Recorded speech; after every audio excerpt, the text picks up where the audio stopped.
lecturer in the negotiation unit and the entrepreneurship department of IESE Business School. Our dignitaries, including our Honorable Chair, is already there on dais. Thank you to Honorable Chair, Honorable Minister, ma'am, and thank you to our befitting moderator, Shri P. Kumaran, sir. Thank you to our panelists for giving your valuable time. We will be witnessing a brainstorming session on building bridges, breaking barriers, stories of migrant skills. First of all, I would be requesting our SS to please come with flower bouquet. Let's convey our fresh wishes. I would be requesting Special Secretary ER and DPA MEA, Shri P. Kumaran sir, to present a bouquet to Honorable Minister of State for Micro, Small and Medium Enterprises and Labor and Employment, Madam Sushri Shobha Karamlaje. And the audience, please give your energies a big round of applause. I request our ushers to please present flower bouquets to our moderator, Sri P. Kumaran, Special Secretary, ER and DPA MEA. We welcome you, sir. We have with us Sri V. Muralidharan.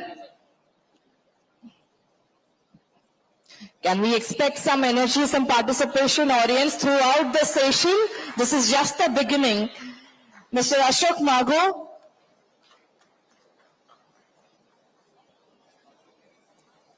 He is there. Mr. Rohit Ratnakar Rao. Mr. Rohit Ratnakar Rao.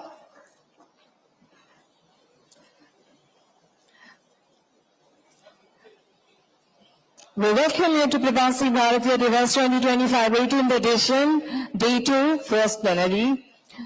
Mr. Vilwantan Krishnamurthy, sir, we welcome you.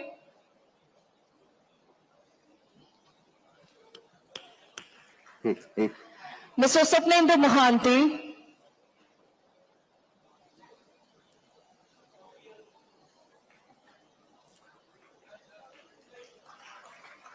Shri Ashok Kalra जी, आप दे दीजिए.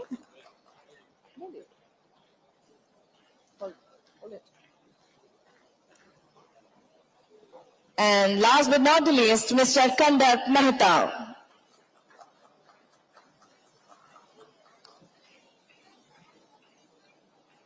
So we wholeheartedly welcome you to this session and equally to PBD 2025, Pravasi Bharatiya Divas. Well, this session is a celebration of stories of great determination and success. It will explore how migrant skills have not only shaped personal journeys, but also contributed to the global economy, cultural integration, and innovation. Let's begin by acknowledging our dignitaries who are already there.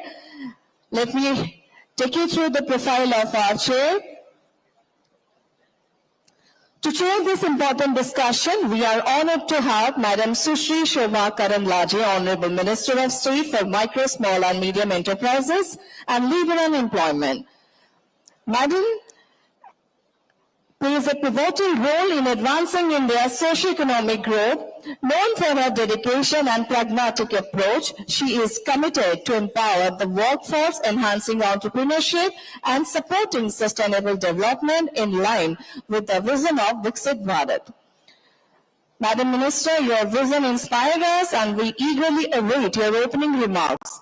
Your dynamic leadership has always influenced us, and your forward-looking policies resonate with India's aspiration for a developed, equitable and sustainable future with a focus on inclusive growth, innovation and resilience.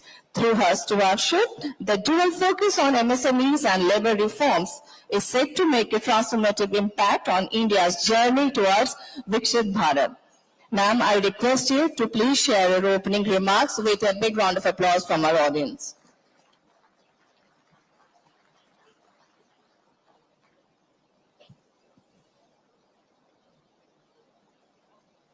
Namaskar to all. I hope you had your lunch and not sleeping now, right?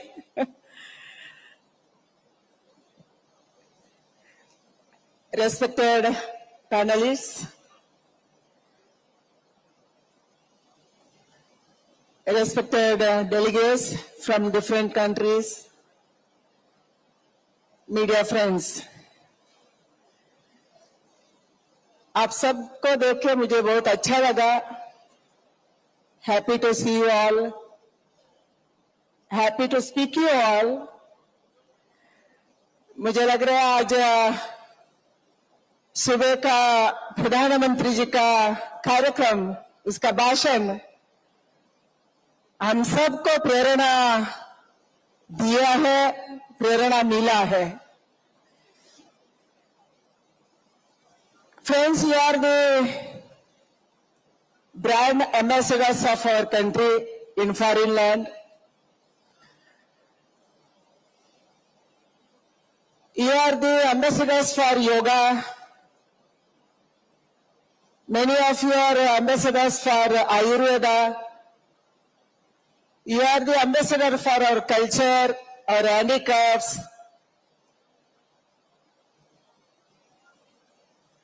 and Make in India products.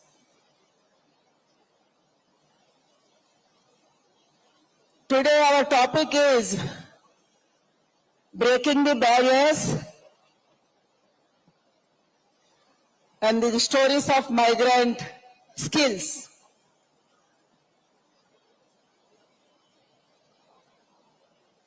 हमारा बल क्या है, हमारा कमजोरी क्या है? What is our weakness and what is our strength? What is the barriers to achieve our goals for India and also for you?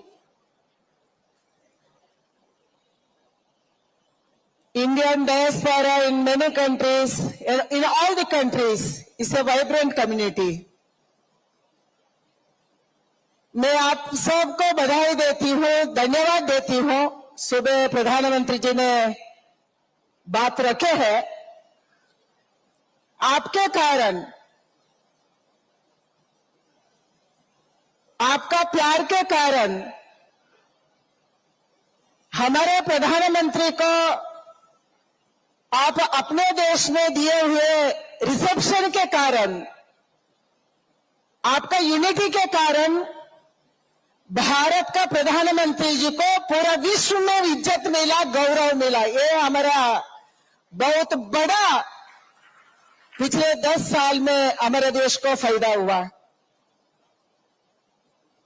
मुझे लग रहा है आपको भी फायदा मिला होगा, आपको भी पहले से ज्यादा इज्जत मिला होगा, रिकॉग्निशन मिला होगा. मगर भारत में आपका कार्यक्रम के कारण इंडिया में एक पॉजिटिव वाइब्रेशन आया है. बाहर के लोग एनआरआई इतना अच्छे कार्यक्रम कर सकते हैं, हम भी करना. इसे एक प्रेरणा भारत में हमारे यंगस्टर्स को मिला है.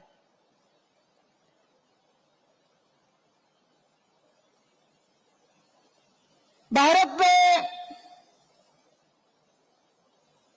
जनसंख्या एक समस्या भी है, एक ताकत भी है.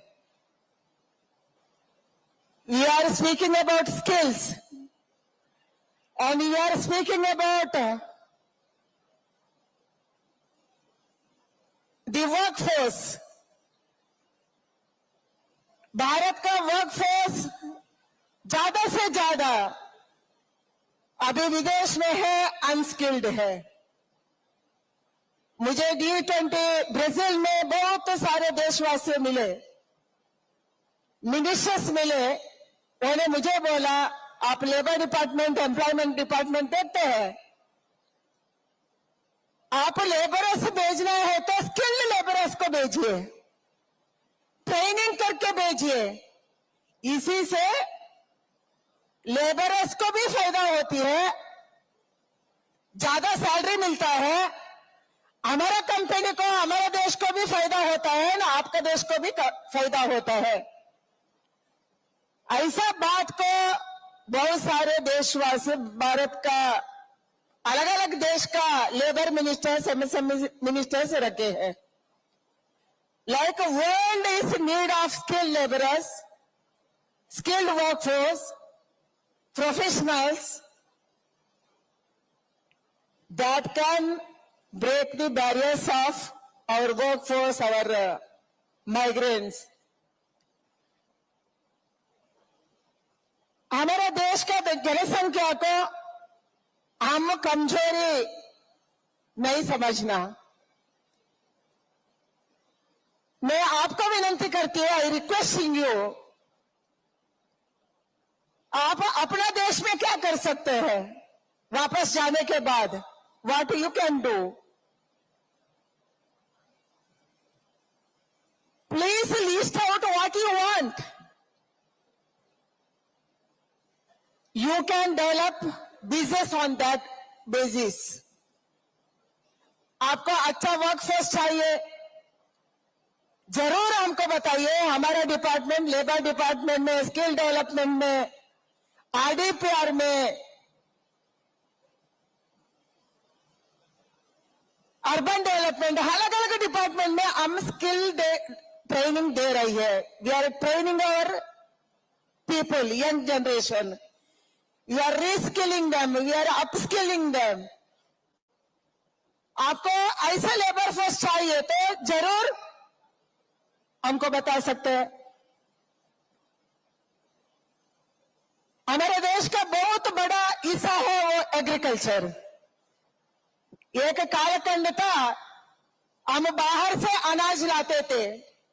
We are importing wheat, we are importing rice, we are importing many things. But now India is producing surplus cereals, surplus vegetables, surplus fruits.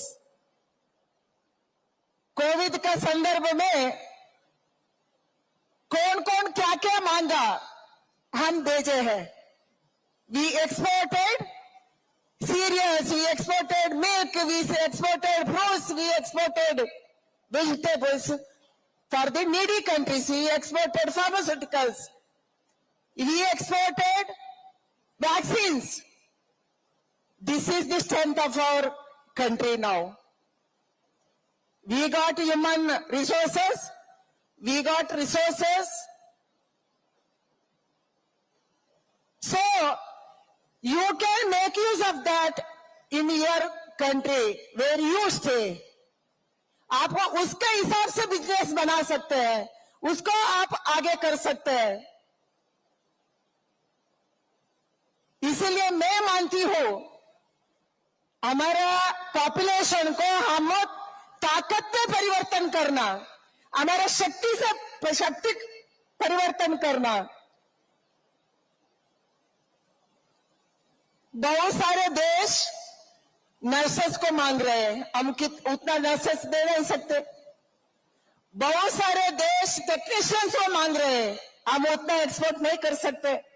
We can not send that much of nurses, that much number of technicians, doctors. I went to North Norfolk in England. Each and every house I visited, I went for the election purpose, for parliamentary election exchange program. Each and every house they were asking for doctors. आप doctors भेजिए India से, nurses भेजिए। इधर पूरा बुढ़े लोग हैं, एक भी नौजवान नहीं है हमारे गांव में। इसलिए हमको नर्सेस चाहिए, डॉक्टर्स चाहिए। इसीलिए हमारे नौजवानों को ऐसे तैयारी करने को हम सोचना चाहिए। में अलग अलग डिपार्टमेंट में भारत सरकार ऐसे कार्यक्रम कर रहे हैं, हमारा राज्य सरकार ऐसे कार्यक्रम कर रहे हैं। इसलिए आपको मैं विनती कर रही हूं, जरूर आप एक बार आपका डायस्पोरा के साथ आपका बिजनेसमैन सब बैठना, आपके लिए क्या चाहिए, आपका देश के लिए क्या है, इसी से आपको कैसे फायदा होगा और भारत को कैसे फायदा होगा, इसको सोचना चाहिए। ऐसे मैंने मांग रखती हूँ। आज का सेशन में बहुत सारे पैनलिस्ट है, ज्यादा बोलने का नहीं। हम योगा को उधर योगा टीचर्स को हम भेज सकते हैं, आयुर्वेदा डॉक्टर्स को भेज सकते हैं। हमें स्पिरिचुअलिटी से बहुत आगे है। हमारे माता अमृतानंदमयी, रविशंकर गुरु जी, सदगुरु जग्गी बाबा, ऐसे बहुत सारे इस्कॉन, ऐसे लोग स्पिरिचुअलिटी का स्प्रेड उधर कर रहे हैं। उसके लिए हम बहुत सारे कर सकते हैं। फूड, टेक्सटाइल्स, हैंडक्राफ्ट्स, ऐसे सारे विषय में आपका देश में हम स्प्रेड करने का, उसका विषय में बात करने का, उसका विषय को सोचने का, उसके विषय में बिजनेस बनाने को हम जरूर सोचते हैं। इसीलिए जरूर हमारा पैनलिस्ट इसका विषय में ज्यादा बोलेंगे। मुरलीधरन जी है, वो एक्सपीरियंस्ड है, पहले मंत्री रहे हैं, बहुत सारे ऐसा प्रोग्राम प्रवासी भारतीयों का प्रोग्राम उन्होंने किया है। इसके लिए आप सबको मैंने बहुत बधाई देती हूँ, क्योंकि आप हमारा देश 2047 में विकसित भारत होना प्रधानमंत्री जी का लक्ष्य है। सुबह हम सुने हैं, भारत का विकसित होने से सबको फायदा होगा, क्योंकि तब विश्व में कोई देश समस्या में था, अब भारत मदद किया। We helped all around, all the countries when they are in problem. इसीलिए भारत विकसित होने से जरूर हम सब विकसित हो जाएंगे। देश को फायदा है, ऐसे विश्व को भी फायदा है। हम साथ मिलकर भारत को विकसित भारत बनाएंगे, क्योंकि आपका मदर रूट एक भारत का गांव में है, एक शहर में है। आप किधर भी हो, बट आपका रूट है भारत, आपका रूट है भारत का गांव, भारत का शहर है। इसलिए हम सब मिलके भारत को विकसित भारत बनाएंगे। आप सबका मदद चाहिए, एंड ये जर्नी में आपका पार्टनर्स होना बहुत जरूरत है। ऐसे बात रखती हूँ मेरे पैनलिस्ट को, इसके विषय में हम कैसे हमारा बैरियर्स को ब्रेक करेंगे, हम कैसे विश्व को भारत का शक्ति दिखाएंगे, एंड क्या क्या स्किल्स हम दे सकते हैं, इसके विषय में जरूर वो बात रखेंगे। एंड मुझे लग रहा है आप भी कुछ बोलना चाहते तो जरूर आपका सुझाव हम मांगेंगे। बहुत बहुत धन्यवाद, नमस्कार। Thank you, ma'am, for setting the tone so beautifully. Now it's my privilege to introduce once again our esteemed moderator of the session, Sri P. Kumaran, Special Secretary, Economic Relations and DPA, MEA. With his deep understanding of global dynamics and diplomacy, he is perfectly poised to steer this discussion. Sir, we are excited to have you lead this session. Now I hand over the floor to our moderator, Sri P. Kumaran, sir, to take this discussion forward. Over to you, sir.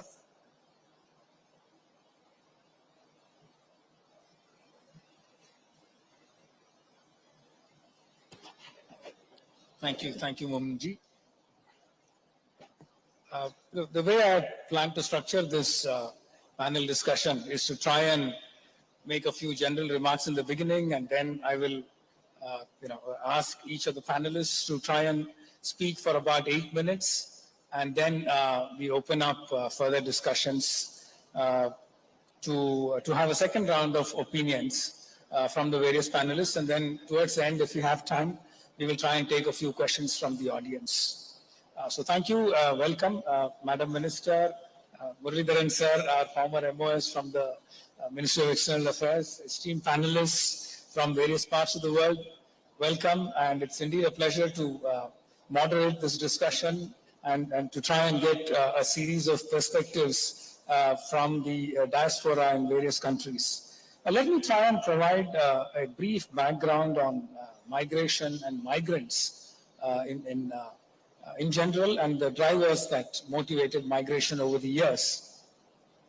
Migrants are a small share of the world population, but their weight has grown only over time. By the late 19th century, international migrants represented 14% of humanity. That is about 225 million out of a total of 1.6 billion people. But about a century later, in the beginning of the 21st century, the number stands at just over 300 million migrants out of a global population of about 8 billion, representing a lower share of just about 3%. Migrants represent about 10% of global GDP, including about $550 billion in annual remittances estimated in 2019. We do not have a global binding migration framework, but there are deeply rooted regional patterns in the flow of people shaped by family histories, business needs, and cultural preferences. The following are the key forces shaping migration and indeed human geography. Demographics, which includes imbalances between an aging North and a youthful South. Politics, this includes refugees and asylum seekers from civil wars and failing states, as well as those fleeing ethnic persecution or populism. Economics, this could include migrants in search of opportunities, workers in search of employment, etc. Technology, this could include factors such as industrial automation, displacing factory and logistics jobs, while algorithms and artificial intelligence make some skilled jobs redundant. It also could be driven by climate, long-term phenomena such as rising temperatures and therefore sea levels and water tables, and also seasonal disasters like floods, typhoons, and other climate disasters. In the past, the main drivers of migration were colonial links, regional cultural links, and economic opportunities in dynamic economies open to migration. In the future, however, the new drivers of migration could be climate change, driven by warming of the northern regions, making them more habitable, changes in regional resource endowments, such as due to the phasing out of fossil fuels, new and renewable fuels, new technologies, materials, etc., and aging societies in the global north, requiring support due to higher tax and pension burdens, shortage of skills, etc., which the Honorable Minister had just mentioned. These variables also interact in complex ways, driving migration individually and also together. The future of human mobility points in just one direction, shifting from south to north, from coast to inland, from low-lying to higher elevations, from overpriced to affordable, and from failing to stable societies.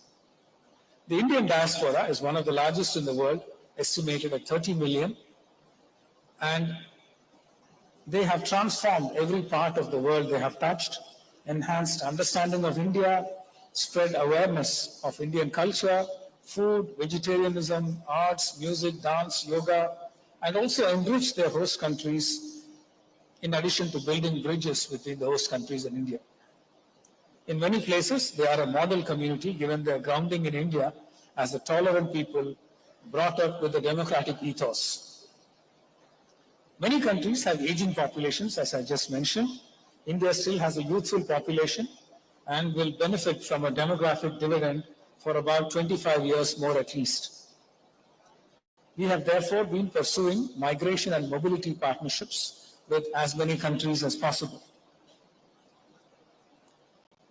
One key factor that requires to be stated and understood well is that the Indian diaspora and migrants in general have mirrored India's growth and success, and they have mutually reinforced each other. India's success has strengthened the hands of the diaspora, and the success of the diaspora has strengthened India and helped India in its development journey.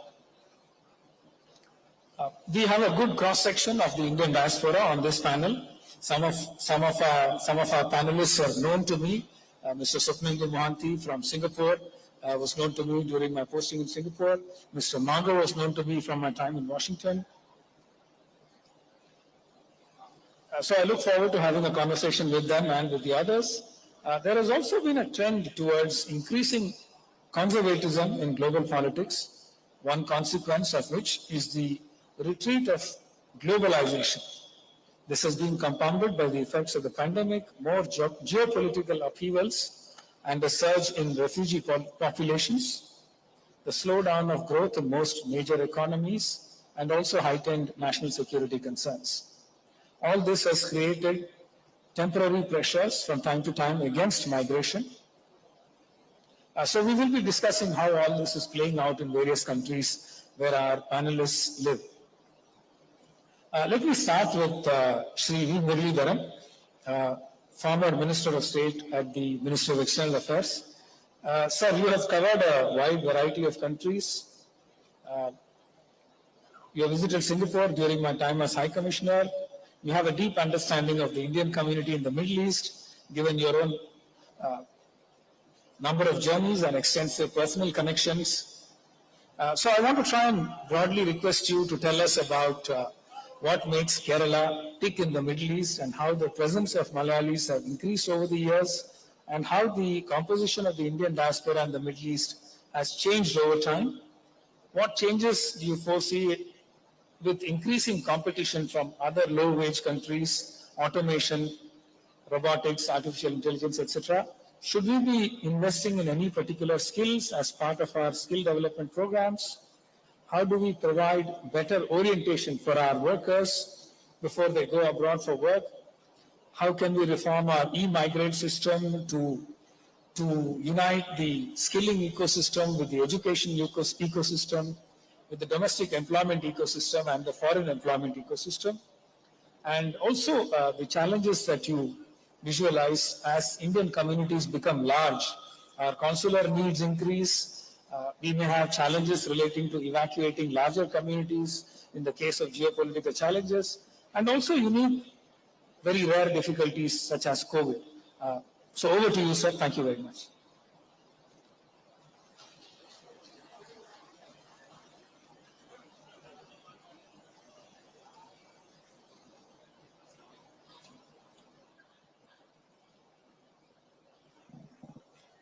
Honorable Minister Shobha Karandalaje ji, the moderator of this session, Sri Kumaram ji, other co-panelists, the delegates who have come from across the world, namaskaram to all of you. It's I should say that I'm extremely happy to be here on a very interesting topic, very significant topic. Building bridges, breaking barriers, stories of migrant skills.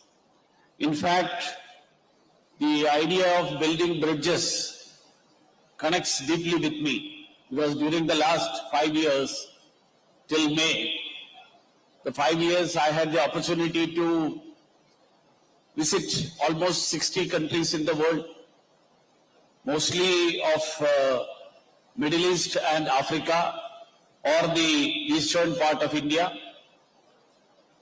and of course meet with the diaspora, meet with the members of the community, understand the issues they face.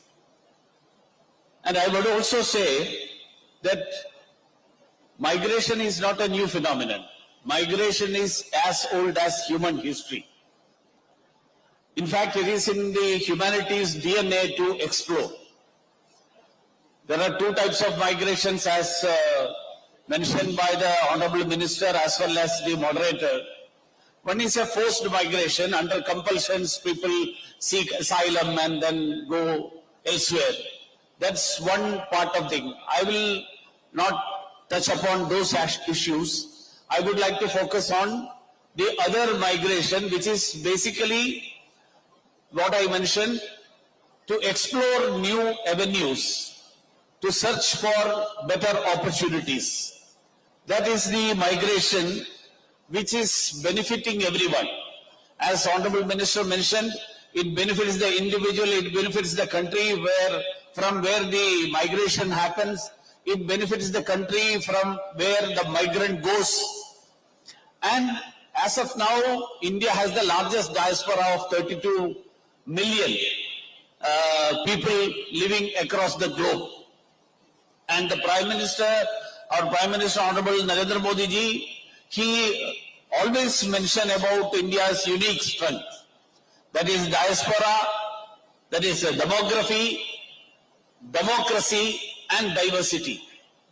These are the three major features which can be considered as the strength of India. And now when we look at the present scenario, Prime Minister has been always saying that he wants to make, or we want to become the skill capital of the world. Because on the one hand, we see an aging population, whether it is Europe, Korea or Japan. And on the other hand, we have the largest youth manpower in the whole world. 65% of India's population is below the age of 35.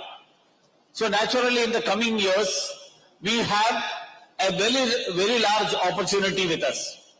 And I would say that when we look at the figures, according to the World Migration Report of 2024, World Migration Report of 2024 says that the international remittances went up almost 700% from 2000 to 2024. And in that, the major share is of India. India is getting out of the total of around 800 to 900 billion dollars. India gets 125 billion dollars. So India has a major say, major benefit out of that. But when we look into the details of that, I would say that Government of India has always taken the position that the government is for safe and orderly migration. We are not against migration. We, in fact, would like to see that people go to various places, people try for better opportunities, people search for avenues, people explore their options, and it has to become an organic migration. It has to become transparent. It has to be, and in fact the e-migrate that was initiated in 2014, it has made the migration, the aspect of migration, transparent as well as accessible. Now when we look into the details of the migration, I have felt, especially when I go to the Middle East, there are different type of communities, different type of individuals who migrate. They have to be, and their issues are different, the problems they face are different. One is the blue-collared labor class, which one can say the labor class of the blue-collar thing. Second category is the middle-level management or people who are in middle-level jobs. The third is the professionals. And the fourth is the businessmen who are into big businesses, traders. So the issues faced by all the four are different. All the four face issues. I wouldn't say that the businessmen, they are for them, they are very safe, they don't have any problem. No, they have their own problems. Professionals have their own problems. The middle order or the such people, they have their own problems. And the blue collar people, they have their own issues. Now when I look at the issue, during the last 5 years, I can say that we have the Mother Portal. In spite of the Mother Portal, I had initiated a portal in my office separately, And during the last 5 years, I dealt around 4,000 cases individually of people who are in jail, harassment of women, people who were not getting their salary or post retirement or after they left the job, the benefits that are due to them. So these issues, as moderator Mr. Kumaran mentioned, because he has worked both in the Middle East as well as in Singapore. So you are aware of the both sides of the issue. So the consular activities, I think we feel the strength of the Indian consulate or the embassies, we need to assess what is the strength of the diaspora, whether the strength of the consulate or embassies commensurate with the strength of the diaspora. If you have, like Saudi Arabia, where you have 3 million people. For 3 million people, what is the strength of persons who will deal with consular issues? And what will be the strength of a country? Today somebody was telling me he is coming from Finland. He is the only delegate. He mentioned to me, I am the only delegate in this conference from Finland. The number would be less. Of course, that number will be an educated number. There will be professionals. So where there are blue-collared workers, the strength of our mission, that mission's capability to address the issues, because they consider embassy to be the government which is accessible to them. Government of India, every member of the Indian community who is abroad, he will consider the mission as the government. So how they can solve the issues? For that, being on the other side of the issue, being the person who was in charge of consular affairs also, I know that how hard our mission, people in the mission have been working. But their strength is, whether it is commensurate with the strength of the diaspora, this is one. Second is, because I have taken almost 8 minutes, I will stop here because there are 7 panelists. I thought that I will take 8 to 9 minutes. Then maybe a second round if I get, I will take 3-4 minutes. So the issue faced by the blue-collar people go as domestic help. People go as drivers, or those who go in search of such jobs but not through proper means. This is an issue that is being faced by the blue-collar people. How to solve that issue? And in that, the migration policy, we are making efforts. I understand that the government is making efforts to see that it is orderly and safe. But for that, the awareness in the society also has to be improved. If somebody dupes a person and takes that lady as a domestic worker, but doesn't get the job that was promised, the fault is neither with the embassy, the fault is neither with the government, the fault is the person who goes and those who have misled them. Even I would say that the registered recruiting agencies, most of these cases are not done by them. They are done by the unscrupulous agencies. And in that, the cases have to be dealt by the state governments. Those state governments have to be more vigilant on the one hand, but at the same time, how to create the awareness in the society that government will support you, government is ready to support you. Please go through the orderly means, recognized means. Don't take means and routes which are not has been announced by the government of India. So I will stop it here because there are many people here who can speak about the professionals, who will speak about the big businessmen, but for the blue-collar, I don't know whether anybody will be taking on that issue. That's why I said that I will focus on that. In the second part, if required and if provided an opportunity, I will come to the other part.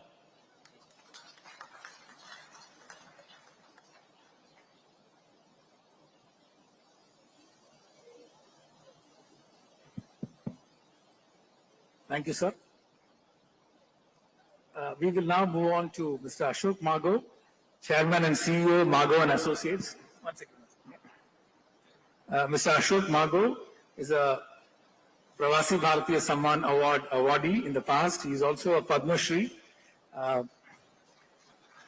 Mr. Mago is one of the pillars of the Indian community in the US. His involvement in diaspora politics and in party politics in the US is indeed something that has served as a huge strength for the Indian embassy and consulates in the US. Let me try and give a brief context about the Indian community in the US. The Indian community in the US has a median income of $144,000 as opposed to about $77,000 for the US as a whole. The Indian community has been hardworking and contributing to the US economy on an average more than other communities in general. Indians have a lot of things going for them: the English language, communication skills, adaptability, democratic outlook, as I mentioned earlier, cultural understanding and tolerance of other viewpoints and faiths, soft skills. The earlier generation of Indians, probably the first generation, had very few representatives in politics. Mostly first generations tend to be focused on economic stability and professional or financial success. But the second generation tends to be more confident and has less inhibitions about joining politics. I would like Mr. Mago to try and analyze this transformation for us.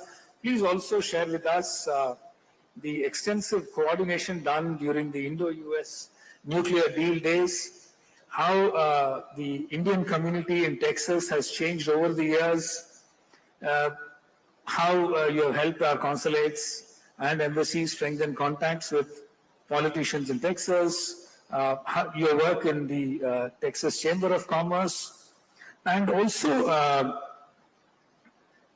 your efforts to try and promote education links with India, especially between universities in India and the North Texas University system, your work as part of the Dallas-Fort Worth Hindu Temple Board, and how you were instrumental in getting Diwali celebrations started at the White House during the Bush presidency. I also want to try and pick your brain on your analysis of the new developments relating to the H-1B lottery system and the latest debate in the US on opening up legal migration, especially for highly skilled migrants. Thank you. Please.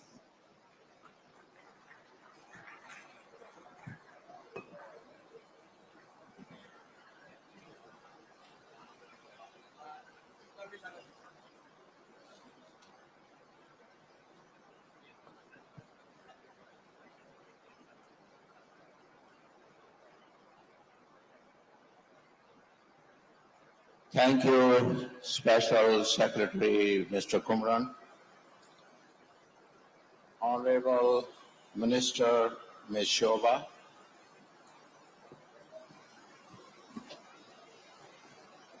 former Minister of State, Honorable Muralidharan,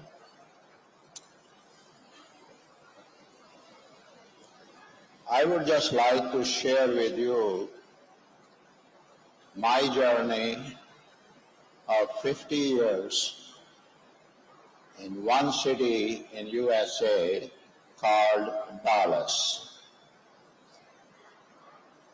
In '74, there were less than 1,000 Indians in that metroplex. Today, it's about 300,000. So finally, the Indian immigrants found that there is a better place than New York, Los Angeles. Let's go south. That's the place to go. I am a banker by profession.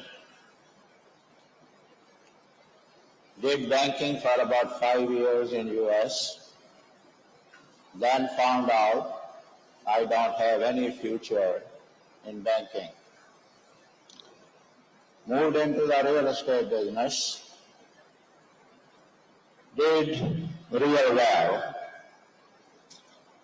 Once I was independently, financially stable, decided it's time to get the Indian community involved in every sector in the country. Became a US citizen after 6 years of being there. Anywhere, whether it's India or USA or any other country, people who have the most influence are the people who are big business people, who are scientists, who are researchers, who are controlling the financials, and of course the politics. You have to have influence in the political sector, whether it's at the local level or whether it's at the state level or at the federal level. Because all the laws which are being made are going to have an impact on you and your family. You can be an outsider, just sit there and gripe about this law is not good, that law is not good, or you can be part of it. And what do politicians want and need from you? Two things: your vote and your money. Those are the two things which every politician needs. And I'm talking about USA. I'm not talking about India. It may be a different story in India. So I got involved in that, made friends with congressmen, with senators, got other Indian friends to be involved. And finally, all that involvement paid off one day. And that was the day when Ambassador Ronan San decided that he is going to try to change this ban which was imposed on India after the nuclear test India did. To change that, you needed 47 countries to sign on it. 47, not one, not two. And in that 47, you had even countries like China. But President Bush, he gave standing instructions to the Secretary of State, Condi Rice, that it has to be done, no matter what it takes. There were oppositions on both sides. In India, in the parliament, the government of Manmohan Singh had to face no confidence vote. In US, in the Senate, in the House, same thing. Each side was saying the other is getting more than they deserve. But after 3 years, finally the bill passed with overwhelming bipartisan majority. 88% in the Senate,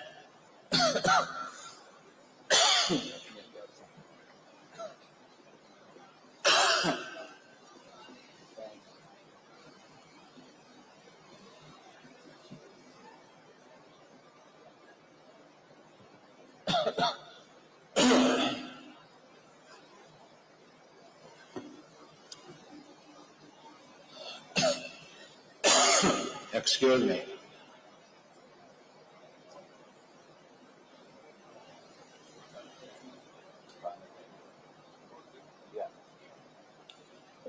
I'm sorry, but with the approval of the bill, finally an agreement was signed called 123 Agreement. India was given the green light to start using nuclear technology, and the members of the nuclear club were allowed to deal with supplying the equipment, the material, everything needed. To me, that was the most important contribution I and my friends and community could make. Everything India is doing now, which uses nuclear technology, would not have happened if that bill never became a law. The other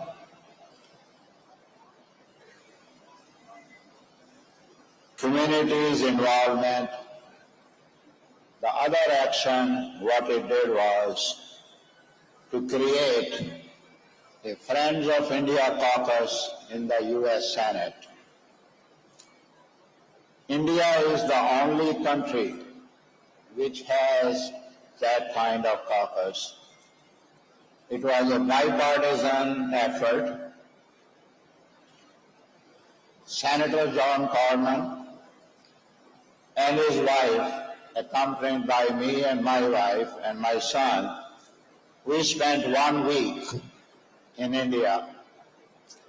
During our drive from Delhi to Agra, convinced the senator that when he goes back, he should send a letter to all his colleagues to be part of this bipartisan group. And finally it happened.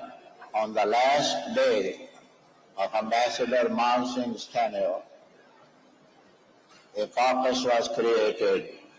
No other country has similar caucus. It has about 50 members right now. Hillary Clinton represented the Democrats. So that was the political side. Now I come to the trade. If two countries are doing business in billions and billions, they will be the best friends. Money makes everybody your best friend. We established a chamber. At that time we called it Greater Dallas Indo-American Chamber. Now it is known as US-India Chamber. And we just celebrated 25th anniversary of that chamber. We had received delegations, we had taken delegations. The governor of our state has been to India in the last 4 years. The trade between India and Texas is now over $20 billion, and it will continue to grow because Governor Greg Abbott, he sees the opportunities in India. He sees the Indian diaspora, one of the best community in the state. At our request, he started to celebrate Diwali at the governor's mansion. We gave him 2 lamps, brass lamps like this tall, and those lamps have never ever been removed where he put it the first time. It's there 5 days a year. One time, Diwali happened on their birthday. He and his wife were born on the same day. And he says the reason he married her so that they don't have to celebrate 2 birthdays, that both can be in one day. President Bush started to celebrate Diwali at the White House. Then came the Diwali stamp. Finally, we got the Diwali stamp issued. Now, some of the states, some of the cities are making Diwali as a holiday. And I am sure a day will come when it will become a national holiday. I will urge the business community, the political leader, like the business leaders, come visit Dallas. A city, a metro of about 8-9 million people has an economy of $700 billion, which is like 1/5 or 1/6 the size of Indian economy. If that metro was an independent country, it will be the 27th largest in the world. I don't know where else you can find. 700 billion is not the GDP of many states in India. Well, I'm being asked, it's about time. I don't know, I thought I got 30 minutes, but maybe not. No, at the end, we build bridges and break barriers every day. The Reserve Bank of India gives you $8, and they said, okay, now go and make the best of it. That's what I got, and many in this audience did. Well, thanks for listening to me. If you have any questions, how you to make from $8 to 800 million, give me a call.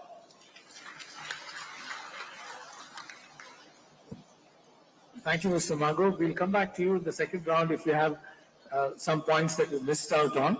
We now move on to Mr. Rohit Ratnakar Rao, founder, CEO of Migrant Corporation, a multinational pharmaceutical company, and SK Corporation. Mr. Rao, of course, heads the Indian Chamber of Commerce in Peru. We would very much like to hear about what the Chamber does and which are the areas they are active in. I understand Mr. Rao started with plastic products, moved to pharmaceutical manufacturing in the South American market. Please do tell us something about the challenges of doing business in America, South America, especially for Indian businesses, and also in general about the Indian diaspora in Peru and Bolivia. I would also like to hear from you about connectivity challenges for both goods and passengers, and if you have any insights on challenges of signing the FTA with Mercosur. Thank you very much. And you have about 8 minutes, Mr. Rao. Thank you very much. RTA Industry Minister, Ms. Shobha, thank you very much. Mulidharan, Sri Mulidharan, one of the state very important ministers for a long time, and our Great, Muralidharan. Well, everyone, I just want to make a quick question. How many of you know where is Chile and Peru? Okay. In 1984, when this question was asked, nobody knew where was Chile. So I said, where is Chile? So suddenly I said I want to, as a child, I was too hyperkinetic. I couldn't just sit at one place. My mom used to tie me when she was cooking. So I was saying, there's no way I'm going to work for a multinational 9 to 5. No way I'm going to be a slave of any big companies. Okay, said that, it was nice on the book. But I said, where to go? Definitely, US will not take me. If I'm not a PhD, I'm not a MBA. And 19 years of old, I went to look for something else. Something else for myself, something else for India. When the journey started in 1984, where I reached Santiago, and my first biggest problem was no English. So who would know? There was no Google Chacha, definitely, who would tell you what was what. There was no fax, there was no internet. So basically, for first few months, going here and there with my little money, which my dad and uncle had given, if I go back, they'll give me a proper kick. So why the hell you go so far? So somehow to make it quick, I found a small job. And luckily, my bosses were good, the Indian bosses. And as you say, have the right boss and not the right company. So for first 3-4 years, I worked, they gave me a good chance to work. And I found this fantastic opportunity of understanding the culture. Being very young, at diaspora there were not even 50 Indians, I mean max, which you wouldn't know where they are. So you could understand the culture and I could make good friends. So those friends helped me to initially get the first loan to buy the injection molding machines. Because that was my dad used to do in India. Well, I'm a little bit mixture. My mom's a Sindhi, my dad's a GSB. So I have both the genes. Buy cheap, sell expensive, or manufacture something and create out of it. So I went to East Germany. Why East Germany? Because with $100,000 I could buy 5 machines and not to the West. And the quasi machines helped me to start. Well, the thing started, and the best part of my life in Chile was that General Pinochet, the president of that time in Chile, he came to see who's this young man who's got an industry. I mean, what the hell is he doing in the end part of Chile to manufacture something? So he came for 10 minutes to understand what it is, and he stayed for almost 45 minutes. Why? He wanted to know what was India. In those times, nobody knew what was India. There were no information, no technology. She was very happy, we could understand and explain each other. But always my aim was to start pharmaceutical. So the idea was to see how to start pharmaceuticals, especially when in India, they feel I'm with the Red Indians, because eventually Bolivia, Peru, they don't know what it was. And in Chile, they would say, oh, from India, you're still on elephants. So what I'm going to do, how to build the bridge. It was very difficult initially to get the documentation, to make sure that the products were registered. So I'm very happy to tell you that we were the first company to register Indian products in 1996-97. And after that, a lot of other companies came into Latin America. And now today we are very successful diaspora, big companies doing big business in different parts of Latin America. Plus we have a manufacturing facility. We manufacture medicines, tablets and capsules there. But I know why this music is going on, what a pity.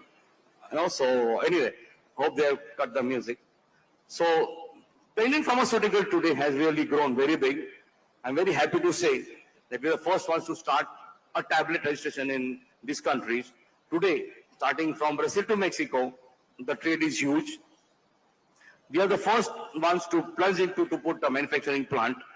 I would say we are the only Indian ones to have a manufacturing plant in Peru. So we could get the raw materials from India and make sure the product is distributed in different Latin American countries. So the story went on slowly and steadily till today Indian pharmaceutical is well known. Still we have some from the multinationals, we always will have, saying that India is this, India is that, but the barrier is broken, the bridge is built. So even for small pharmaceuticals or big pharmaceutical companies, the market is open today. So that is going on very well. And as moderator said about INCHAM, I'm the president of Chamber of India and Peru, and we're very happy to say that we could explain the big Peruvian companies what is India. And two of them are already started manufacturing in India. One is all the different types of oils, and one is the soft drinks. So more and more companies, thanks to INCHAM, are coming, looking at India in a different way. So we are trying to do trade on both sides, trying to make sure that we are not like Texas, $700 billion country, but still, the trade is going up steadily very much with India and Peru. And we're happy to see that every time more and more people want to do something with Peru. And very soon, we hope that FTA is signed with Peru. It's going to be the first country in Latin America. India will sign FTA in Peru. There will be a lot of advantages, which I'm sure we'll talk on the second round. So we won't keep you guys waiting for something else. And I hand over to you, Mr. Moderator, to see what else to do. Thank you, man. Thank you. Thank you very much, Mr. Rao. We now move on to Mr. Ashok Kalra. I believe you have to catch a flight, so let's try and change the order a little bit. Mr. Ashok Kalra is the Managing Director and Partner of the Mughal Mahal Group and is the founder of the Mughal Mahal chain of restaurants across Kuwait with 12 outlets and 500 staff members from India. As you all know, Indian food is very popular in the Gulf region, both amongst Indians in the Indian community and, of course, the locals there. Obviously, Indian food businesses help promote exports for us, create a sense of greater connections with India. Please do tell us about the challenges faced in growing your business as an Indian CEO in the Middle East. Please also tell us if you have any insights on human resource management and any other blue-collar difficulties that the Honorable MOS mentioned. I will touch those points. Thank you very much. And also anything interesting on skills that need to be developed when you take workers from India. I'm going to touch both the points. They were very crucial points, what she mentioned. So, anyway, thanks for the understanding as I have to catch a flight. The Honorable Minister of State, Sushri Shobhaji, Honorable former Minister of State, Mr. Murli Dharanji, Excellency P. Kumaran, who is our moderator today, ER and DPM, Ministry of External Affairs, eminent panelists on the dais, Indian diaspora from all over the world, my colleagues who have come in a very big number from Kuwait, Indian Business Professional Council, and my dear guests.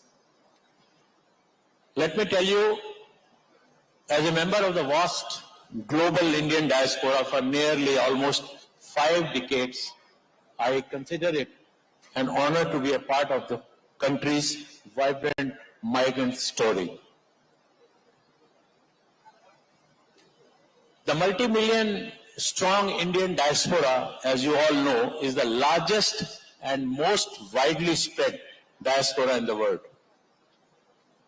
The Indian diaspora, which includes people of Indian origin, can be found in all corners of the world, and there is one now even in outer space on US space station. I support the community in Kuwait as a whole supports the ambitious plan for Viksit Bharat through our experiences, investments and remittances, and significantly influence Kuwaiti community through the soft power they wield. Can you tell me something? There is something special we all know which can win the heart of anybody, anywhere in the world. Can any one of you quickly, because the time is running out, it's the food. So I come from the same trade. So food is such an item that we can live without a lot of things, but food and water, definitely, they are the most important ingredient of our life. Now, through our soft power, we all, Indians worldwide, and especially in Kuwait, we serve as a very positive force in building bridges between India and Kuwait. Kuwait is also instrumental in promoting greater awareness and appreciation of India's cultures, values, and beliefs. Through our constructive and dynamic engagements with the Kuwaitis, we overcome cultural barriers and social prejudice prevailing in Kuwait and foster the relationships that lead to a better understanding, empathy for India and its interests. Now, we have been talking about the migrant. Now, I'll just give you a very brief story about the migrants. The stories of the Indian migrant skills are a reflection of the factors that pushed us from our motherland, which is Bharat, pulled to distant lands, and the objectives that drove the migration. The narratives may be different, but they all resonate with the shared struggles. These stories celebrate their collective resilience and paves the way for a better understanding of the Indian diaspora. Now, coming to my story, I have spent most of my adult life as a migrant, living and working in several world capitals, first as an employee, then as an entrepreneur, and now as a management partner for a very well-reputed chain of restaurants, Mughal Mahal. And we are known for our hospitality in the entire country. Now, throughout my life abroad, the one continuous element which I noticed, and I am sure you all must have noticed, that we found, Madam, a profound appreciation of India's old age culture and traditions and admiration for the unity of its people despite their diversity. I have also observed among citizens of those countries a great passion for Indian cuisine. That's how I entered into. My observation on food are probably a result of my work in the food and hospitality industry all these years. At Mughal Mahal is the name of my company.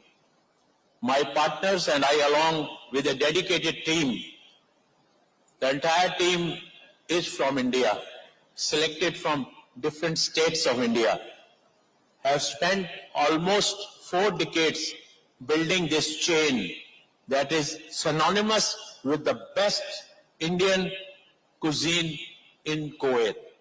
This is not my personal opinion. Let me be very clear with you. It is supported by repeated independent customer surveys and our long list of lifelong patrons. Now, besides this, from catering a vast number of satisfied patrons among Kuwaitis and expatriates in the country, we have also cultivated a unique model of food diplomacy that leverages our brand name to create positive perception among citizens and residents in Kuwait about India and the Indians. Our interaction with the diners not only enriched their gastronomic experiences, but also exposed them to the Indian culture and traditions that create enormous goodwill and lay the foundation for a harmonious relationship with India. We Indians, we all Indians, all of us, and now I refer to the Indians in Kuwait, we build through our food diplomacy, foster empathy with India, and generate a better appreciation of the Indian perspectives. It encourages greatest interest in India and all things Indian, as well as create a fertile ground for developing influential pro-India networks among Kuwaitis that influence and drive outcomes favorable to India interest and to the Indian community in Kuwait. Now to conclude, I would just like to say that Indians, I heard the former minister talking about white collar, blue collar, middle, this and that, but I just wanted to add or enhance the statement, sir, Indians in Kuwait are no longer seen just as migrant laborers, but also appreciated and celebrated in Kuwaiti societies and government for their contribution in building positive, cohesive, harmonious societies in both India and Kuwait. Thank you. Jai Bharat, Jai Jagannath. And Madam, she pointed out two things. Now we have some challenges in Kuwait. Now I run a chain of restaurants with a specific cuisine, which is basically North Indian cuisine. And all GCC countries and the Arab world, they are very well familiar with the North Indian food because they have been coming to India, especially Mumbai or to Delhi. So I will request, Madam, I attended yesterday's two sessions also, they were very interesting and they spoke about food. So I'll request that to familiarize these Kuwaitis and to the GCC people in that region, we should organize some road shows where we can have cuisine from Odisha or cuisine from any state. Now, the Kuwaitis, what I know, or GCC people, they only know 3-4 items. Biryani, butter chicken, masala dosa, which is from Kerala. So, I would like, Madam, with our help in Kuwait, and there are so many other business people also like me, who will be definitely interested in participating with your state government to have a food road show, especially during the time when it is a Republic Day or Independence Day of India. Second thing, I just heard about the skill development. This is again a challenge. I have been telling this earlier also, and whenever any minister comes to Kuwait, I do speak about this point, that there is a lot of our people suffering through the hands of the local agents in our country. Although our Embassy of India takes all the precautions while signing the contracts, but still they manage to harass people. So I will suggest, let us have a portal online, state-wise, in case if we need any employee of any stature, we should be able to go on that portal of hospitality and pick up those boys, which will help us, which will help the employee, and he will know that he is going with the right employer, with the right salary, and with the right contract. Thank you very much. Thank you, Mr. Kalra. We now move on to Mr. Swapnendu Mohanty. Mr. Mohanty is the Chief FinTech Officer at the Monetary Authority of Singapore. He is perhaps the only Indian, he was until recently perhaps the only Indian in such a senior position at the MAS, Monetary Authority of Singapore. He's now become a Singaporean national, but for a long time he did hold an Indian passport, and Singapore made an exception for him despite the fact that he was a non-national in a sensitive position. Mr. Mohanty is also a global thought leader in fintech and using the digital economy for solving financial inclusion and sustainability challenges. Mr. Mohanty, you are a fintech expert.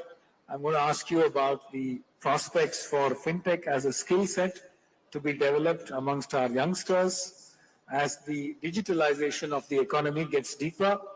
What should be our strategy given that other countries would also be thinking on similar lines?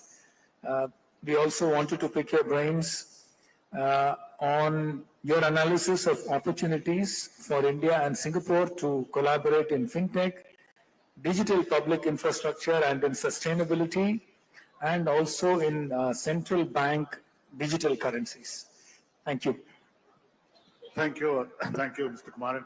I can speak from here, is okay? Thanks for having this opportunity to speak at Pravasi Vas Divas. And I will start saying, Mr. Kumaran, you know, fintech is interesting, deeply rooted in Indian diaspora construct. I will take the history back to 19th, 20th century. Chettiars were bankers in Southeast Asia. And if you take the Gujaratis and Marwadis, they're the bankers in East Africa. And they particularly served communities who are defranchised from financial sector. They lended to small merchants, small businesses. So traditionally, Indian migrants have been exceptionally good in the world of finance.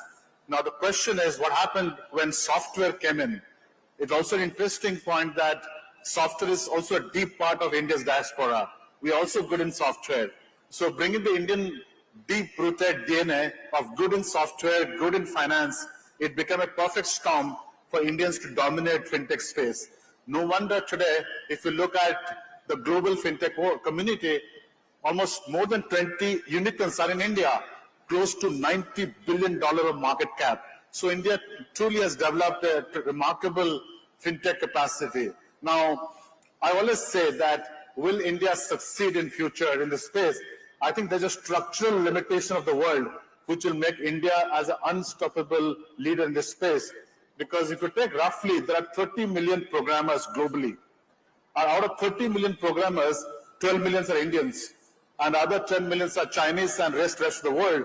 And the Chinese programmer are essentially looking at Chinese code. And the English code or English software is 60% dominated by Indian programmers. And we are not creating more programmers outside India.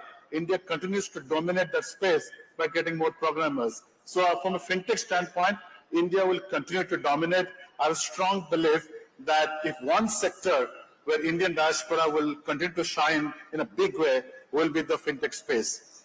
The second point I would like to articulate here is that despite the success of fintech and financial sector, almost more than 50% of the world still don't have access to good finance. Still the access to credit is high interest rate. There are still challenges in creating basic financial health for many people. So there's a huge opportunity to grow, especially for Indian diaspora who are looking to build those innovation in the market, especially emerging market, Global South. Honorable Prime Minister spoke about India's big role in the Global South. And I can see absolutely without any doubt the Indian fintech experience. There are 9,000 fintech in India, founders who have done reasonably well. And for them, the Global South market is out there. And if they can find a way to step out and drive that value, it will be exceedingly well for India's diaspora going overseas. On the second point around which India has done also very well, which is going to be the global trend, is the ability to connect payment system, which is Aadhaar, UPI, to different markets. If UPI, let's say 5 to 10 years from now, gets connected to different markets, especially Global South, where Singapore and India took a lead to connect each other, I think that will open up a huge infrastructure for Indian entrepreneurs or Indian fintech founders to create a global market of financial services, given finance is now getting deeply integrated into different subsector of economy. So that's the second aspect. And again, back to the question of Indian diaspora breaking barriers, one story I'd like to share as Mr. Kumaran, then High Commissioner in Singapore, made a comment that I joined the Monetary Authority of Singapore in a very sensitive job, despite being a foreigner. And as a regulator, you are in an odd position that to ensure that your national integrity is protected, and you are doing that role with a foreign passport.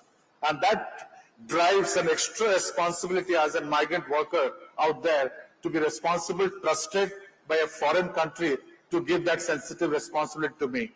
So one of the things I always said as an Indian diaspora, that we have a huge responsibility to drive huge integrity, culture, values in our system, because that's something we must carry as we operate outside our country. Now, it has been an unusual career shift from me, because I spent almost 18 years as a banker, and for me to switch as a regulator gave me an interesting perspective about where the future lies. And that goes back to the last question, Mr. Kumaran, that how do we see the future? I think from a broad spectrum perspective, the world is going to grow in three areas. And one of the areas which Honorable Minister Sourav spoke about is the SME segment, because large part of finance must be directed to MSMEs and SMEs. But that's 80% of economy for many countries, and they need access to finance, not only in India, also globally, because SMEs don't have to be SMEs because they can grow. I'm pretty sure, Madam Minister, that no SME wants to be called as a micro or a small SME, because the reason they call small and medium is because of the size of the physical. In the world of digital, there's no physical. So they can have a good idea and can get rid of the word M and S. So with that technology opportunity, thank you. With that opportunity, I think FinTech can provide that opportunity to MSMEs and SMEs and create a new opportunity in terms of growing their idea, not only in India, but globally. So India, Singapore, for example, has started working together using a digital platform called Proxtera, with High Commissioner will know, which will allow SMEs to directly trade with other countries digitally without any barriers in between. If we can put more platforms around the world where SMEs can trade among each other, that will create a huge opportunity not only for India, but also overseas. The last point is an opportunity which I think strongly going to resonate with especially Indian entrepreneurs going overseas, is the area of CBDC. And why I say that? It's a very technical product, but let me try to simplify. What is the single biggest barrier to sending money overseas or getting money from overseas? It's the cost of settlement. It's the cost of the bank which tries to verify both sides of the transaction. CBDC in particular, which India is taking a lead, will reduce that settlement cost and make the cost of moving money to less than 3%. Today, typically a bank takes around 8 to 9% to move money. With CBDC, there's an opportunity to reduce the cost even below 1%. If that happens, India today receives $100 billion of remittance. Just add a 10% efficiency. You don't do anything, you get $110 billion coming to India. So CBDC will play a big part in simplifying payment cost structure, which allow more remittance to move both sides. With that, I'll stop here, and we can take questions in the second round. Thank you very much, Mr. Mohanty. We now move on to Mr. Vilvanathan Krishnamurthy.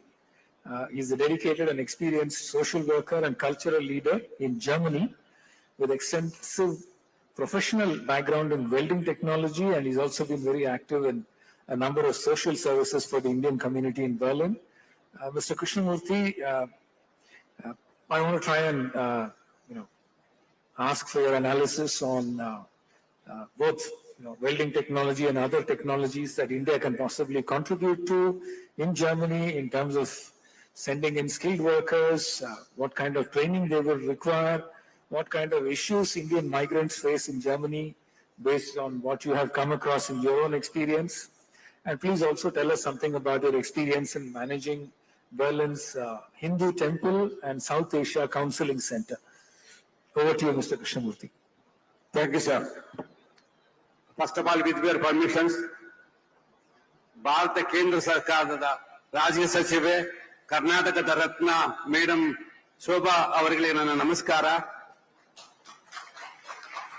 வெளிநாட்டு தூதர் அலுவலகத்தில் இருந்து உன்னத அதிகாரியான ஸ்ரீ குமரன் அவர்களுக்கு என்னுடைய வணக்கம். प्रवासी भारतीयों और देशियों भारतीय आप सबके लिए आपका चरणों में मेरा प्रणाम.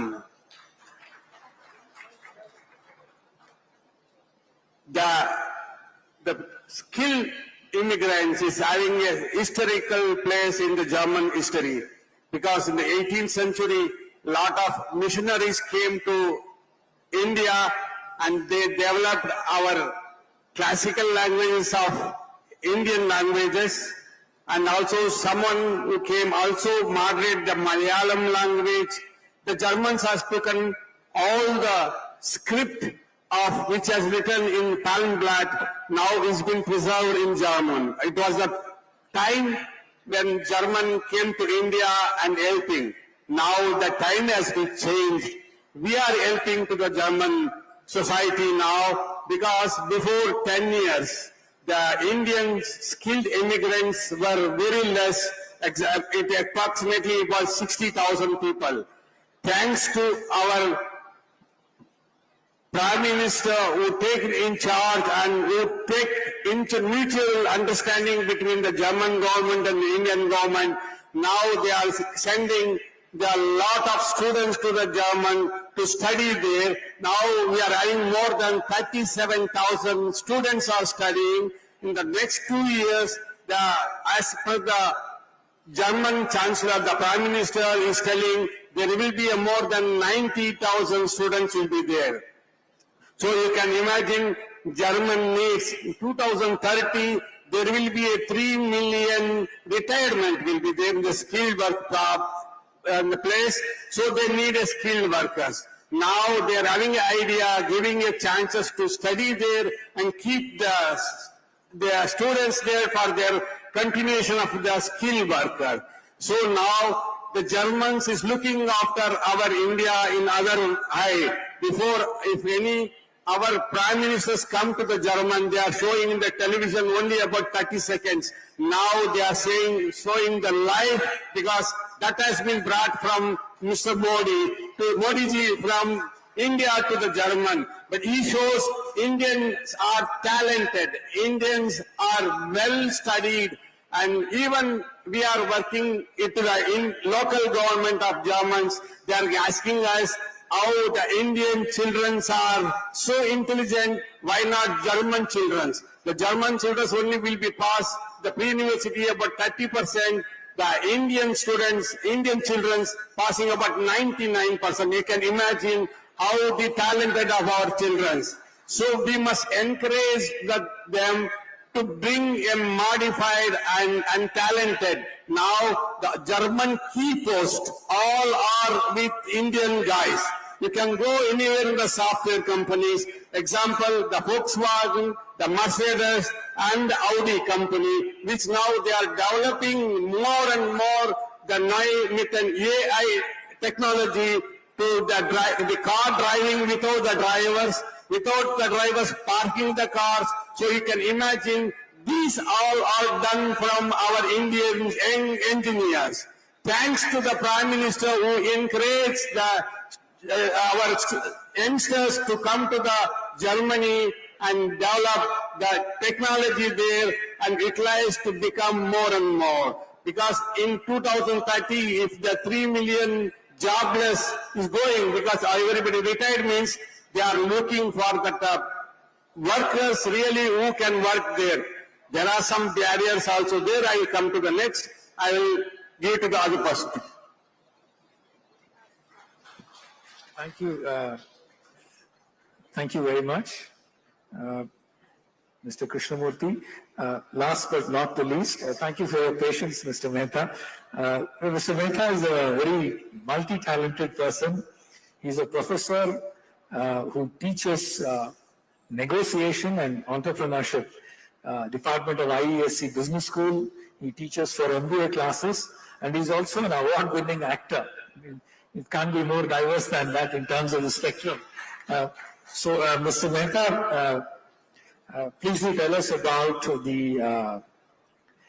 Indian community in Spain to take take it further from what we heard about the Indian community in Germany, their characteristics, the challenges they face, etc., and also, your own experience in teaching business to European students, and anything else that you can share with us. Thank you very much.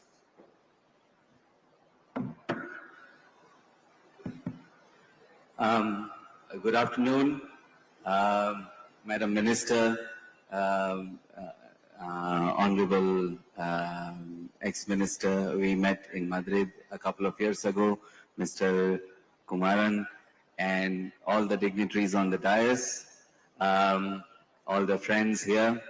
आप सभी को प्रणाम, meus amigos catalães, buona tarde, और जय जगन्नाथ, मेरे उड़ीसा के भाई बहनों को. To be the last speaker on a panel of 9 is like being the last batter in a T20 innings. You want to do your best, but neither you have time, nor anyone expects you to do much. So, but well. So let me address the question that that Mr. Kumaran has raised about Indians in Spain, and in general, I would also like to talk a little bit about, in my opinion, why Indians have a specific advantage, why Indians are able to actually build bridges. In Indian community in Spain is very diverse, because India is a diverse country. So we have Indians from all over, from across, the Indian map. We have right from Kashmir to Tamil Nadu. We have a very interesting and mixed community, and also we have many professionals. We have many, business owners, and we also have a huge blue-collar class. So we are not as huge compared to Spain or Germany, but still it's a very interesting community. And we are doing many interesting things. We are in academia, we are in corporate world, we are in the world of arts, we are in business, of course, and also in politics. In fact, our senator, Mr. Robert Massey, is here. He is an awardee for Pravasi Bharatiya Samman. He is the first senator of Indian origin in Spanish Parliament. So here you can see we are a very interesting mix. Now, I went to Spain some 20 years ago. I was already in a corporate job here, but I decided to do a PhD, and fortunately I got admission in one of the best business schools in the world, IESE. And when I was on the plane to Spain, a lady was sitting next to me, and she started a conversation with a very motherly approach. She asked me, "Are you going to Spain?" I was like, "Yes." Then she said, "Do you have any friends there?" I said, "No." She said, "Do you have any family there in Spain?" I said, "No." "Do you know if there is an Indian community in Spain?" I said, "I don't know." "Is Indian food available in Spain?" I said, "I don't know." "Are ingredients for Indian Spain available in Spain?" I said, "I don't know." Then she said, "But then why are you going to Spain?" I said, "Because I did not think of these questions before taking that decision." So we Indians, we are contrary to stereotypes. In fact, if we go back to each and every speaker's story, we are not, risk-averse individuals. We are calculated dreamers. We dream, we take risks, but we also think how to mitigate them. And we are very good, ferocious, committed doers. We do things like, we heard from stories of Mr. Ashok Kalra, Mr. Ashok Mago. They actually did something. They not only just imagined, or they not only dreamt of of a future. They tried to take that step. And there is something that differentiates Indian community from many others. Now, why that happens, or how can we do that, or what is it that can help us succeed in that in that event? So, for that, I would like to play a little game. It will take just 50 seconds. It's a very simple exercise that I would like to do with all of you. It is a silent social quiz. Okay, it's a silent quiz. I will ask you a question. You will think of the answer, but you will not speak. And your answer is right only if it is the same answer that everybody else is thinking about. So if your answer is the same, then it's the right answer. In fact, my friends here can also participate. The question is, you are going to Paris to meet a friend. You know the time, you know the date, but you don't know the place. You are going to Paris to meet a friend. You know the time, you know the date, but you don't know the place. Where will you go? Think of the answer. And your answer is right only if it is the same answer that everybody else is thinking about. Have you thought of the answer? Okay, how many of you have thought about Eiffel Tower? So you can see 95% of the attendees here have thought of Eiffel Tower. Now, what does this show? This is how cultures evolve. Cultures primarily are nothing but a collective, a group of solutions to social problems. How to greet, how to meet, how to speak, how to communicate. Now, you do the same thing outside this, this auditorium. You ask a person on the street, hey, you are going to Paris, and, where will you meet your friend? The response that you will get will be anywhere between, a polite evasion to a punch on the face. So, the very first thing that we need to do, and that's what Indians do very well, is they try to understand why the other person behaves the way they do. And that happens by learning the language. Dr. Krishnamurti just showed how many languages he speaks. An average Indian child, by the time we finish our education, we already know at least, 3 languages. And this is a great advantage. So when we go out, we go abroad, it is easy for us to learn a new language. And fortunately, that's why when I went to Spain, I could pick up Spanish because phonetically also it is closer to Indian languages. And through Spanish, then I could, pick up Catalan, Valencian, Portuguese, French, etc. So language is one important point, and I see Indians do very well in that. And another interesting aspect of Indians abroad, and especially Indians that I know of, is that we don't build bridges, we become a bridge. So for example, in my case, myself, my wife, my sister who lives in Germany, even though we have our professional careers or we have, our professions, we also try to invite others to learn about our culture. Our Senator Robert Massey runs Indian Culture Center, and I used to teach Hindi in that Indian Culture Center. My wife used to teach Bharatanatyam and Indian folk dances. My sister teaches Indian classical music. We all do this because we want to invite others also to understand us. We become ambassadors of our culture. We show it to others how we think. Not only we understand them, we also give them an opportunity to understand us. And I think it is this duality that helps us establish better connections, integrate better, and eventually break barriers. I will stop here, and rest of the information I will share in questions. Thank you, sir. Thank you, Mr. Mehta. Such a fascinating speaker. I wish we didn't have to give you the slog overs. But we're already encroaching into the tea break. So before we close, I'd just like to hand over the floor to Honorable Minister Shobha Ji for her closing comments, please. Thank you. Friends, only 4 points, quick points. One has come about the job seekers, and there is a portal called the Career Service Portal in the Government of India, Labour and Employment Department.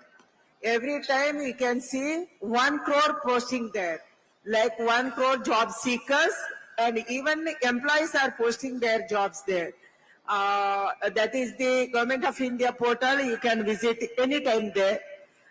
Number 2, actually, now Kumaravan was telling you should integrate these to e-migrate portal.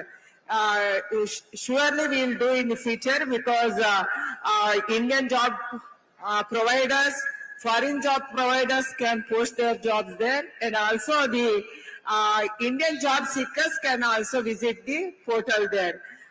We'll do that because we are upgrading our career service portal from our department.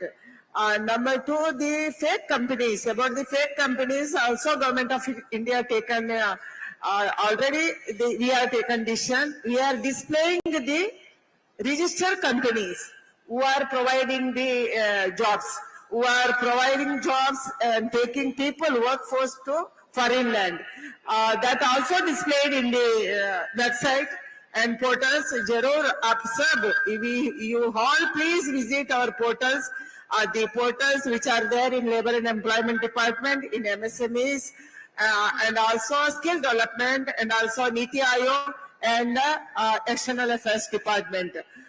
Please go through that, then we can find the details there. And also, Mohanty ji told about the SMS. We already started Udyam portal. Around 57 million entrepreneurs registered there in India. And also we are encouraging them to produce only export quality products. Then only we can export the things, our production to other countries, and also you can go for the businesses. That's what we are doing. We are encouraging that. And please let us use our digital platform, which is Government of India is running now in different departments and Niti Aayog. Please go through, and we will encourage only registered companies and registered platform in future days. Thank you all. Thank you so much. Thank you, Madam. I just want to thank our fellow panelists for such an exciting and vibrant discussion, ranging all the way from the business environment in South America, challenges faced by Indian migrants in the Middle East, especially blue-collar workers, the need for enhancing our skilling and education environment, the excitement of running an Indian food business in the Middle East, prospects for fintech, and of course, trends in our diaspora in Europe. So thank you very much to the Honorable Minister, the Honorable ex-MOS in our ministry, and of course the other esteemed panelists. Thank you very much. Last, we must thank the hospitality of the people of Odisha. Really, the land of Jagannath, where is living here, we got the hospitality, and we are feeling really the Atiti Devo Bhava. It is in the Vedic language. We are feeling here, especially thanks to the government official. We are encouraging, and they are supporting and coming and going, taking up as a careness. We thanks to the people of Odisha. Very, very, very thankful to you. Thank you so much, sir. Ma'am and everyone present over here on the dais, I request all of you to please come forward and pose for a group photograph. And I believe that with this shared inspiring stories, the challenges prevailing, we can certainly overcome. We can break the barriers, and of course, together, with all of your support, we can build the bridges. Ladies and gentlemen, thank you for your houseful support. And one more session is there. In a couple of minutes, we will start another session. I would be requesting everyone to please stay back. The session is all about green connections, diaspora's contribution to sustainable development. And this session will be chaired by Honorable Minister of Electronics and Information Technology, Information and Broadcasting and Railways, Shri Ashwini Vaishnav, sir. I would be requesting everyone to please stay back. We'll be witnessing another fruitful session. Meanwhile, we are thankful to Honorable Minister, ma'am. Thank you to our befitting moderator and esteemed panelists for a valuable addition. Definitely with these takeaways, we can certainly overcome the problems, the hurdles which I present. Once again, thanking for all of you from the bottom of our heart. I would be requesting and seeking the presence of all our amazing audience we have over here, the vibrant diasporas, and of course, the industry leaders. Thank you very much. To please be here.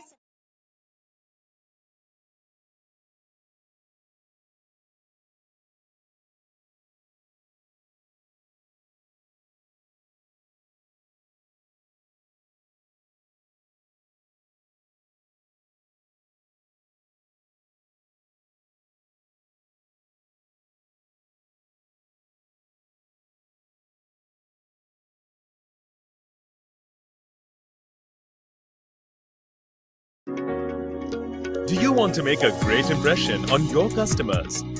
Get professional email from GoDaddy and match your website. Build your brand in every message. Show customers you mean business with an email address as professional as you are. Take your email game to the next level today at GoDaddy.com.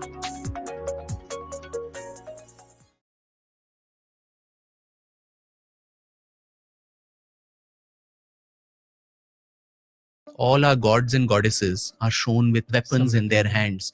That is not for ornamentation. That is for attacking what you think is adharma. Gandhi said, I'm not talking about political stuff. I'm going to talk about Ram Rajya and its establishment and how it's so important and how non-violence is important and all that. And then he steps aside and Savarkar takes the podium saying, what is absolute non-violence? Even to establish that Ram Rajya, Ram had to go to Lanka and kill Ravan after waging a war.